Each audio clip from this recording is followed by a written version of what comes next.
July 20, 1969. The Eagle has landed. In mission control, a German-born engineer named Wernher von Braun is crying. His rocket worked. His dream worked. 500 million people are watching. What nobody in that room is saying, what almost nobody in America knows, is that this man holds the rank of SS Major in Adolf Hitler's Schutzstaffel. And he is not the only one. The Saturn V rocket that put men on the moon was designed and built by a team of former Nazi SS officers. The mission director at the launch site was a man who denounced a colleague to the Gestapo. The chief engineer of the Saturn V had personally overseen a factory where prisoners were hanged in the tunnels. The U.S. government knew all of this. They brought them here anyway. Then they helped the world forget. By the end of this story, you will never watch Apollo 11 footage the same way again. The story begins not in Houston, not at Cape Canaveral. It begins in a bathroom at Bonn University, March 1945. A Polish lab technician is cleaning a toilet when he finds a crumpled piece of paper stuffed in the drain. He hands it to his supervisor. It makes its way up the chain. Allied intelligence stares at what they're holding. It's the Osenberg list, a Nazi roster of Germany's 15,000 top scientists and engineers. Their names, specializations, current locations. The race starts immediately. Not a race against Germany. Germany is already finished. This is a race against the Soviet Union. Whoever grabs these scientists first, whoever converts Nazi brainpower into Cold War military advantage, wins the next war before it begins. The Americans call their program Operation Paperclip, named for the mundane office supply. A paperclip clipped to a folder. The paperclip means, we want this one. The paperclip means, don't look too closely. Between 1945 and 1959, more than 1,600 German scientists, engineers, and technicians come to America. 3,700 family members follow. President Truman officially bars Nazis from the program. The U.S. government bypasses this rule by the simplest means possible. They erase the evidence. Wernher von Braun was not a complicated man. He was a man with one obsession. He wanted to go to space. Born in 1912, Baron's son, child prodigy.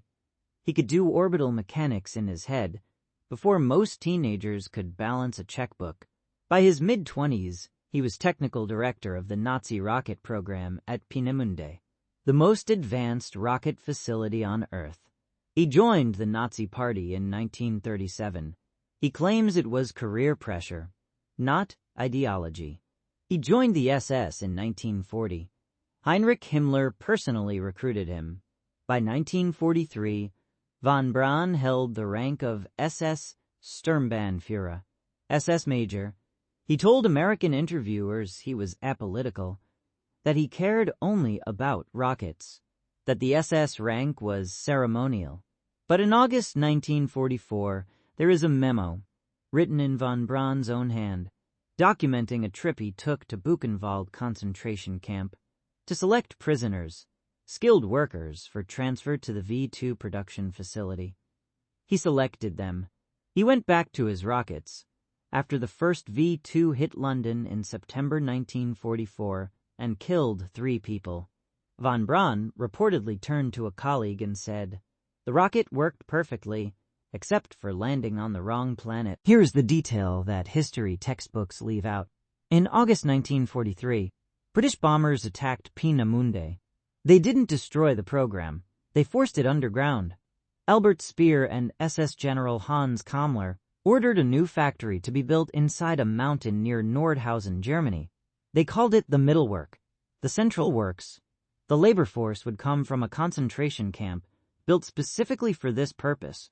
Dora, for the first 6 months, August through November 1943, 10,000 prisoners dug the tunnels, with their hands, with pickaxes, without adequate food, clothing, or sanitation. They slept in the tunnels, both shifts, the digging shift and the construction shift, in the same rock chambers. The air was thick with dust and exhaust. They used oil barrels cut in half as toilets.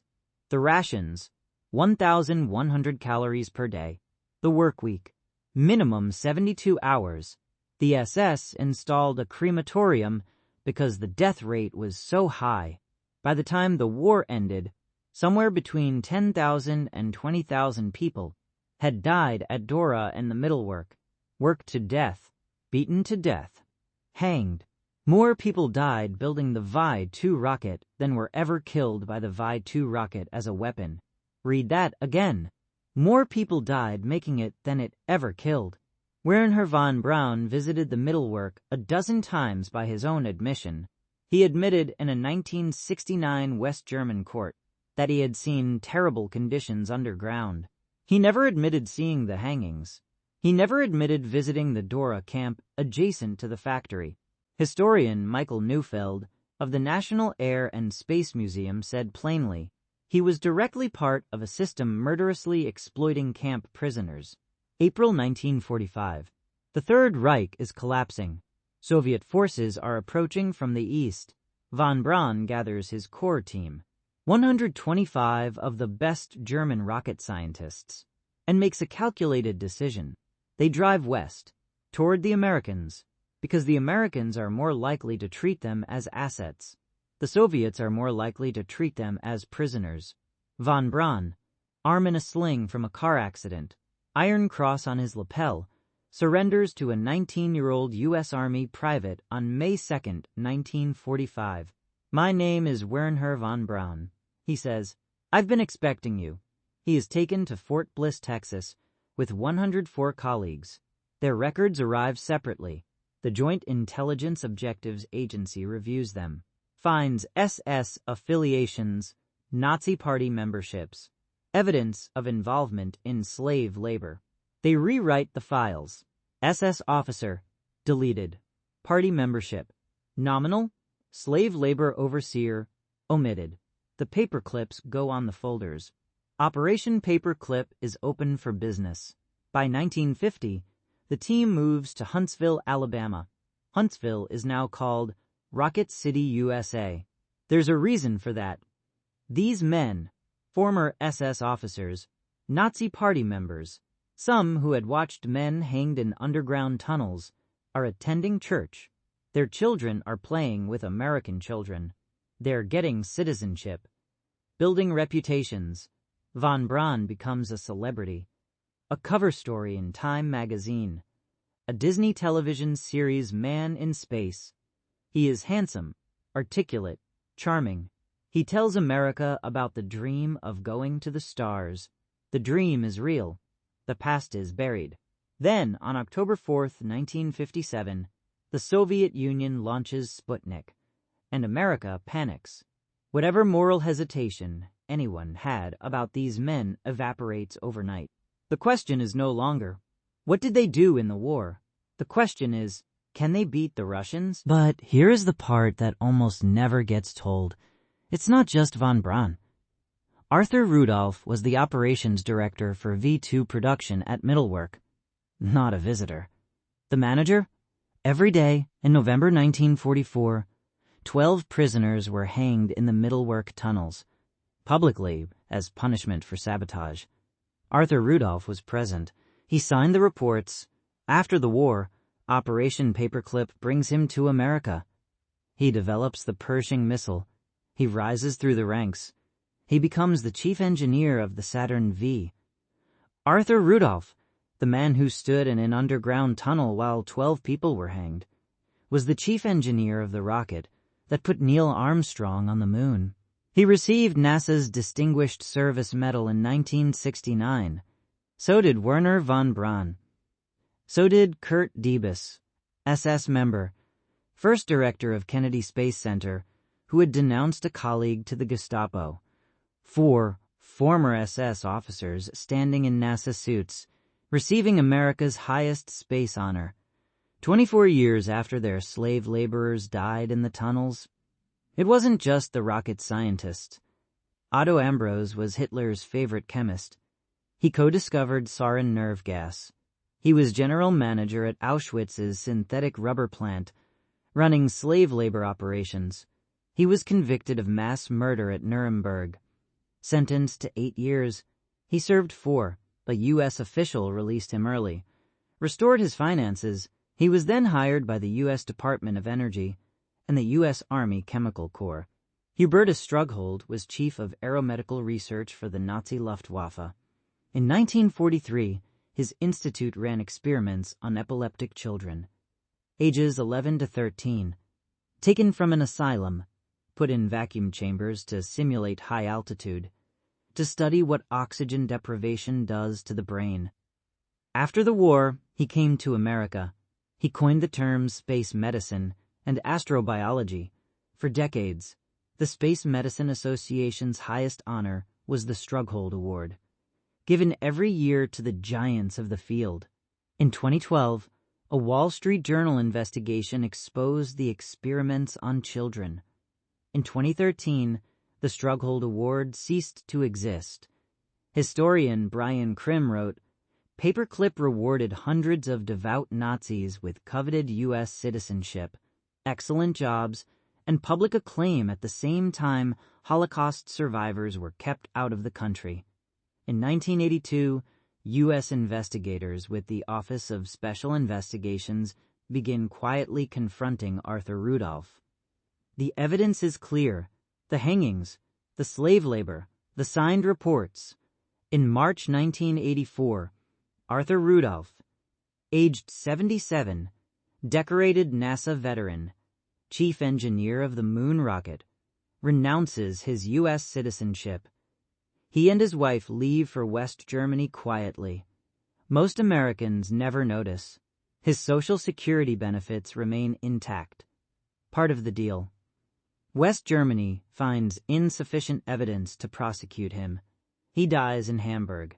In 1996, no prison, no trial. The same man who managed slave laborers to death received a NASA medal and then walked free into old age. In 2024, 79 years after the war ended, NASA removes Kurt Debus's name from the conference hall at Kennedy Space Center. They rename it the Heroes and Legends Conference Facility. They add a disclaimer to his official biography. This is the most explicit acknowledgement NASA has ever made. It took 79 years. Here's the question I keep sitting with. The moon landing is one of the greatest things humanity has ever done. I believe that, without hesitation, the Saturn V was built by a man who stood in a tunnel while prisoners were hanged. Both things are true, at the same time. We were told one truth and handed a medal.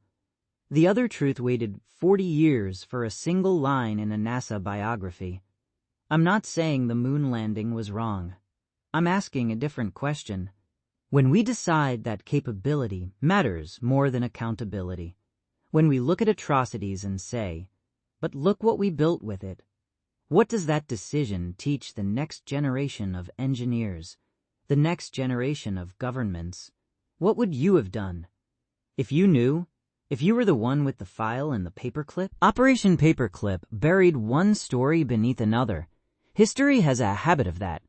In the Soviet Union, during the same war, there is a regiment of young women, barely out of university, flying open cockpit biplanes on bombing runs at night. No radar, no radios, no parachutes. They would cut their engines over the target, glide in silence above German positions, drop the bombs, restart, disappear into the dark. The Germans called them Nachthexen, night witches. Stalin erased them from the official record after the war.